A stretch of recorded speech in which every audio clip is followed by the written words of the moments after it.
really bad, and I don't expect that kind of condition to just jump on someone. It's a progressive. It is progressive. So if the plaque is not removed, then it can progress on and lead to breakdown of the attachment of the teeth. And that is what we now call periodontitis, which is essentially breakdown of the attachment of the tooth, and it involves loss of the bone supporting the teeth. Sometimes the teeth may begin to look longer than normal. The teeth may begin to shake, they are mobile, and then, of course, it may lead to tooth loss eventually. So what are the possible complications that a person could have from untreated gum disease? You've spoken about the shaky tooth. That's already surprising enough. And the eating of the bone? Eating of bone too can be another risk factor because it can put a bit of too much load, particularly when you're now having the gum disease, the periodontitis aspect, where there's already loss of bone. Okay. So you're now going to be putting too much load when you're eating bone on those teeth.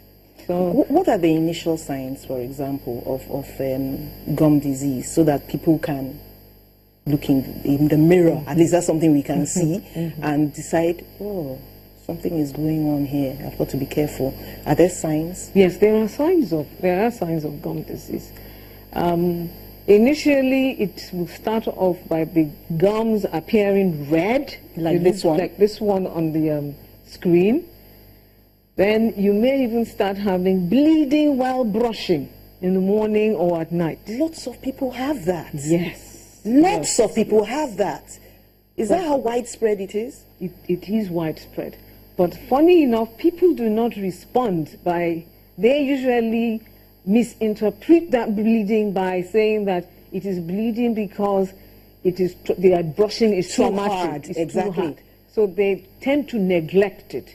But it is a sign of gum disease. It's a sign of gum disease for which, if people reported at that stage, they will be saved from it progressing on to periodontitis. So that is a very frequent okay, tell us how, symptom. because this looks like it can be prevented. Yes. Something that, you know, if steps are taken, you will never get to that point of gum disease. Yes. How is it prevented? Well, mainly, gum diseases can be prevented by reducing that plaque mainly. Reducing it or getting rid of it completely. But you know, a person doesn't actually see plaque. See plaque, yes. You're the only people who see the plaque. No, not quite. It depends. When a plaque forms, in its early stages, it is not visible. But as it accumulates, it becomes more visible, as you saw in the screen earlier, because the quantity now becomes more visible. Now, in its earlier stages, when it is not visible, it can be dyed using what we call dyes disclosing agents to okay, make that's it so visible. that you can differentiate it from the tooth itself. From the tooth itself.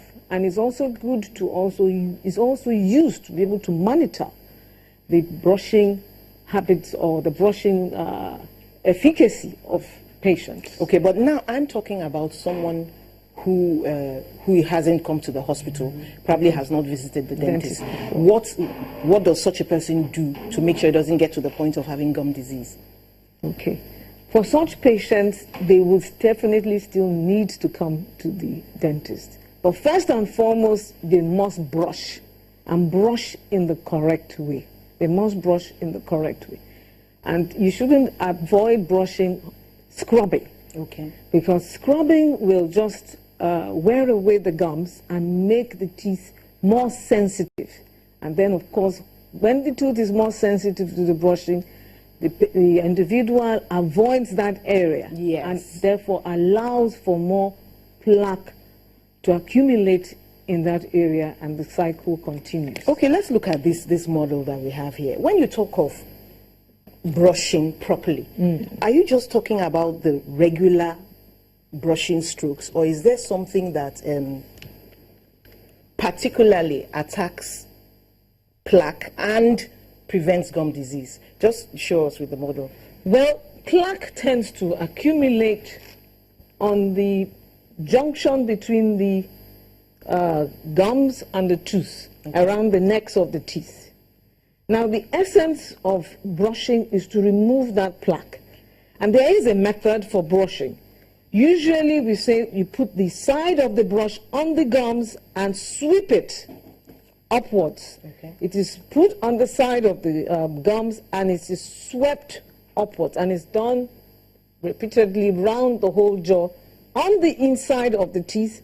Then on the top of the teeth, one can then scrub. Likewise, too, with the top jaw, it is placed on the gums and then swept downwards.